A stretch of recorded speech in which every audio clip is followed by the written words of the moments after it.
When I think of Spanish music, the first composer I think of is Manuel de Falla. His music is suffused with the character of his country. His rhythms are those of flamenco and other Spanish folk dances. His colors and textures are those of the vibrant light and landscapes of the Iberian Peninsula. Falla's music mirrors the soul of Spain by blending bright energy with an underlying melancholy, mixing sensuousness with religious fervor. Falla was certainly the foremost Spanish composer of the 20th century.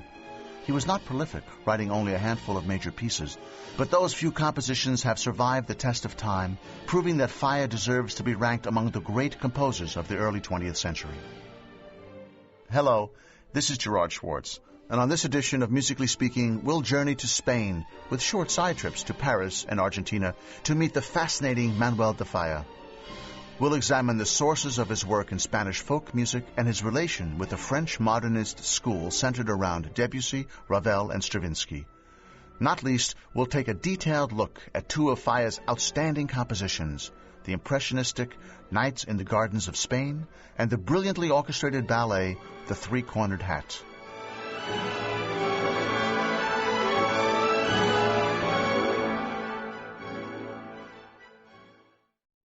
Manuel de Falla came of age during a resurgence of Spanish concert music. For centuries, Spain had been regarded as a musical backwater of Europe.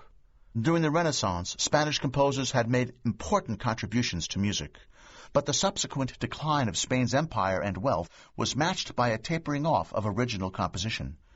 Physically isolated by oceans and mountains from the rest of Europe, Spain took little part in the musical advances of the Baroque, Classical, and early Romantic periods. Geographic isolation was not the only factor that placed Spain outside the mainstream of European music. Culturally, the Iberian Peninsula had long been distinct from the rest of the continent. Much of the country had been overrun by Moorish invaders from North Africa in the 8th century, who ruled parts of it for over 500 years. Moorish art, architecture, and thought left a lasting impression on Spanish life long after the country reverted to Christian rule. As a result of this geographic and cultural separation, increasing poverty, and a feudal social order that remained into the 19th century, Spanish music languished. But toward the end of the Romantic era, things began to change. Burgeoning nationalism spread throughout Europe. In Bohemia, Dvorak and Smetana were using the melodic inflections of Czech folk music in operas and orchestral scores. In Russia, a school of composers centered around Balakirev and Rimsky-Korsakov utilized Russian legends and folk songs to create works distinct from Western classical tradition. In Spain, the nationalist impulse arose slightly later, but arise it did. Ironically, the first composers to mine the rich vein of Spanish folk music were foreigners. In his opera Carmen, Georges Bizet used the rhythms of a traditional Spanish dance to write one of the most famous arias of all time. Other composers also evoked the characteristic sounds of indigenous Spanish music. Liszt in his Spanish Rhapsody, Rimsky-Korsakov in his Capriccio Espagnol, Ravel in Rhapsody Espagnole and in Bolero, and Debussy in Iberia. But these works were all essentially musical souvenirs, pieces imbued with exotic character brought back by travelers from their journeys. An authentic school of Spanish nationalist composers did not emerge until nearly the end of the 19th century. It might not have happened at all were it not for the vision of Felipe Pedril. Pedril was active as a composer and a critic, but was most important as a musicologist. He rediscovered many musical treasures of the Spanish Renaissance, especially the masses of the great composer Tomás Luis Victoria. Pedril brought to light forgotten works written in Spain during the 16th century's glorious days of vocal polyphony. He also collected and published hundreds of folk songs and dances and became teacher to a group of younger Spanish musicians who formed a school of nationalist composers comparable to those in Russia and Bohemia. Pedril taught that Spain's own musical tradition, not the cosmopolitan idiom of the major European nations, was the proper soil for nourishing Spanish music. The first of his students to achieve prominence were the Romantic-era composers Isaac Albéniz and Enrico Granados. Albéniz first utilized a specifically Spanish idiom in his Suite Espagnole for piano, completed in 1886. Its rhythms and melodic inflections convey a strong nationalist character, but the Spanish folk music these composers appropriated proved better suited to the evolving musical language of the early 20th century. And this is where Falla comes in. Manuel de Falla was born in 1876 in Cadiz, a port city on Spain's southern Atlantic coast, where Moorish influences were particularly strong. His father was a businessman with no musical training. His mother, however, was a fine pianist, and it was from her that Falla received his early instruction. Falla showed a strong aptitude for playing the piano and for music in general. By the time he was 10, he had begun studying harmony and counterpoint and developed an enthusiasm for opera. In all other respects, though, Falla seems to have led a typical childhood. He was a normal boy who played and liked to have a good time like everyone else, a friend recalled. When Falla was 20, his family moved to Madrid. There he enrolled in the Royal Conservatory, Spain's leading music school. By the time he graduated 2 years later, he had become a very capable pianist and had gained solid grounding in the fundamentals of composition. He was just one more aspiring young composer like many others in the major cities of Europe. He had competence, but no distinctive voice.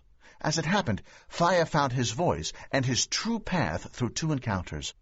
The first was with Felipe Pedril. Shortly after he graduated from the conservatory, Falla happened upon some music by Pedril which had been published in a music journal. When he took it home and played it, the music had a revelatory effect on him. I found something in Spain that I had had only the illusion of knowing through my studies, Falla remembered. I went to Pedril's home to beg him to be my guide. It is to his teaching that I owe the clearest and strongest direction of my work. Pedril introduced Falla to Spanish Renaissance composition and inspired in his new student a love and respect for Spanish folk songs. Throughout his career, Falla would turn to Spanish subjects for his inspiration. The first fruit of his new allegiance to Spanish themes and culture was a zarzuela, a type of Spanish folkloric opera. It was entitled La Vida Breve, A Short Life. Falla wrote this work for a competition sponsored by the Academy of Fine Arts. La Vida Breve was Falla's first mature composition, and it took first prize. By this time, Felipe Pedril had departed Madrid for Barcelona, and Falla was left to make his own way in Madrid as a musician. For the next few years, he supported himself by giving lessons, composing as time permitted. During this time, Falla seems to have had the one love affair of his life, a brief romance with a local girl. After it ended, Falla showed no interest in pursuing another intimate relationship. He devoted himself exclusively to music, living an almost monk-like life, uncluttered by marriage or non-essential material possessions. During this time also, Falla became increasingly impatient with the limitations of Spanish musical life. There were few opportunities to have his music performed, and no chance of securing a substantial reputation. Furthermore, Madrid was largely cut off from the exciting new developments that were transforming the art of music in the early years of the 20th century. It was a period of creative upheaval in composition, and the most exciting innovations were coming from Paris, where Debussy was creating a whole new musical vocabulary. For Falla, Paris shone like a beacon, and in 1907, at the age of 30, he set off toward it. Paris became the second encounter that transformed Falla's music.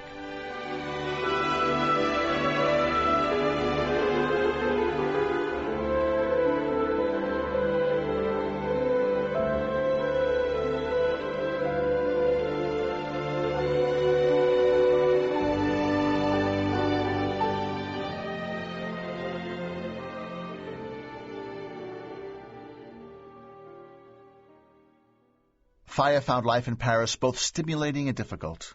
Like many aspiring artists, he lived the bohemian life, lodging in shabby rooms, eking out a meager living by playing piano for struggling dance and theater troupes, and surviving on very little money. Used to a warmer climate, he shivered through the Paris winters and spoke longingly of his desire for a house in the southern Spanish city of Granada. Still, Paris proved crucial to Falla's career. He met Debussy, then at the height of his fame, and soon afterwards became acquainted with Maurice Ravel and other leaders of the new French music. Falla found himself welcomed into the circle of the most advanced musicians of Paris, much as Stravinsky would be a few years later, and Falla set about absorbing the innovations of the new French music. He further refined his already sophisticated harmonic palette and worked to develop a... To keep listening to this audiobook, I've left you a link in the description so you can do it at no cost thanks to Audible's 30-day free trial.